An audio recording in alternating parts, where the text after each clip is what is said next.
5 फरवरी को हुए दिल्ली विधानसभा चुनाव के लिए 8 फरवरी को मतगणना का काम हुआ और उस मतगणना के बाद यह निकलकर सामने आ गया कि दिल्ली की जनता ने इस बार आम आदमी पार्टी की सरकार को हटाकर भारतीय जनता पार्टी को सरकार बनाने का अपना जनादेश दे दिया है।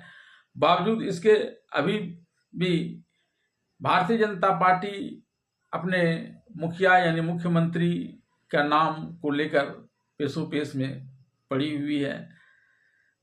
दरअसल जब दिल्ली विधानसभा के चुनाव हो रहे थे तो मुख्यमंत्री के तौर पर किसी का नाम नहीं दिया गया था और तब आम आदमी पार्टी भारतीय जनता पार्टी के नेताओं और कार्यकर्ताओं को निरुत्साहित करने के लिए एक घोड़े निकालकर दूल्हे का नाम पूछा करती थी।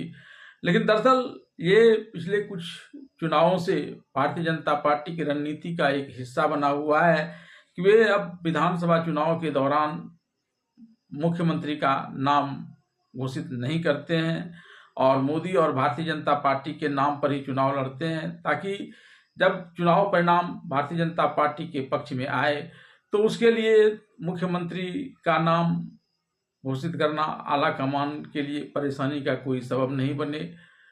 इसका प्रयोग उसने कई राज्यों में किया, उड़ीसा, मध्य प्रदेश, छत्तीसगढ़, राजस्थान आदि कई राज्यों में उसने इस प्रयोग को किया और इसे सफल मान अब यह अन्य जगहों पर भी इसे आजमा रही है। और तब वहां पर देखा गया था किस प्रकार से भारतीय जनता पार्टी ने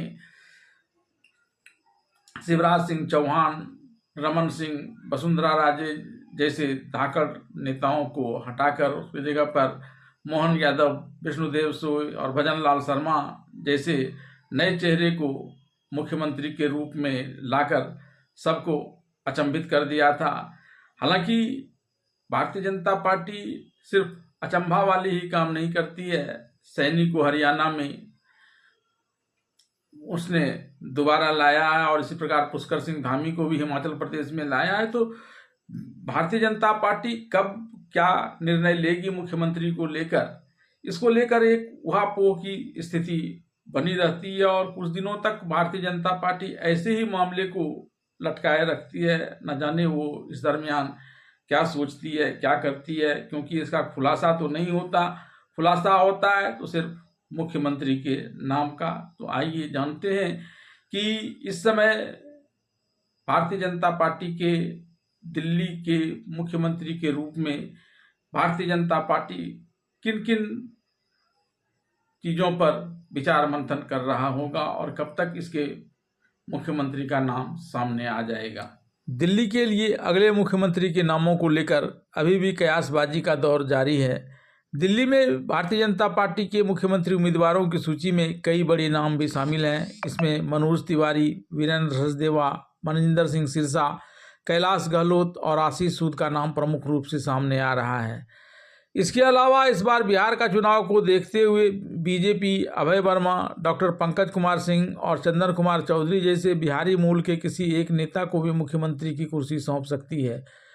बिहार विधानसभा चुनाव को ध्यान में रखते हुए बीजेपी दलित और महादलित फैक्टर को अहमियत देते हुए इस वर्ग से आने वाले किसी नेता को भी मुख्यमंत्री की कुर्सी सौंप सकती है। इसी तरह बीजेपी में कईयों के अक्स मुख्यमंत्री के रूप में उभर कर सामने आ रहे हैं। ऐसे में अब यह देखना दिलचस्प होगा कि आने वाले दिनों में इन चेहरों में से ही कोई चेहरा दिल्ली का मुख्यमंत्री पद पर काबिज होता है या फिर बीजेपी किसी नए चेहरे को मुख्यमंत्री बनाकर सबको अचंभित कर देती है। दिल्ली के अगले मुख्यमंत्री के रूप में भारतीय जनता पार्टी महिलाओं को भी आगे कर सकती है, ताकि बिहार और अन्य जगहों के आगामी विधानसभा चुनाव में आधी आबादी यानी महिला को प्रसन्न कर अपनी चुनावी जीत का रास्ता प्रशस्त कर सके। इसे लेकर भारतीय जनता पार्टी के अंतर्गत एक बड़ा चेहरा सुषमा स्वराज की बेटी और सांसद बांसुरी स्वराज का आता है। लेकिन जिस प्रकार से भारतीय जनता पार्टी की खुद की संसद में 240 ही सांसद हैं और वह जेडीयू तथा टीडीपी के बैसाखी पर चल रही है, उसे देखते हुए दिल्ली के मुख्यमंत्री के रूप में बांसुरी स्वराज पर दांव लगाने से शायद भारतीय जनता पार्टी थोड़ी हिचक सकती है। और तब इसके समक्ष 4 नए चेहरे आते हैं जिन्होंने इस चुनाव में पार्षद रहते हुए विधानसभा का चुनाव लड़ा और इसमें जीत हासिल की। इनमें शालीमार बाग से रेखा गुप्ता, वजीरपुर से पूनम शर्मा, नजफगढ़ से नीलम पहलवान और ग्रेटर कैलाश से शिखा राय आती हैं।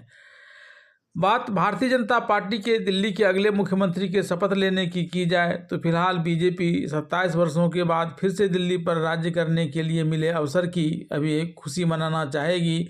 और जब प्रधानमंत्री नरेंद्र मोदी अपने फ्रांस और अमेरिका की विदेश यात्रा पूरी कर स्वदेश वापस लौटेंगे, तब पहले मुख्यमंत्री के नाम की घोषणा की जाएगी और उसके बाद किसी खास शुभ दिन शपथ ग्रहण का कार्यक्रम आयोजित किया जाएगा, जिसमें प्रधानमंत्री नरेंद्र मोदी और बीजेपी तथा एनडीए शासित राज्यों के मुख्यमंत्री समेत कई अन्य बड़े नेता शामिल होंगे और उस सबके समक्ष दिल्ली के अगले मुख्यमंत्री अपने पद और गोपनीयता की शपथ लेंगे।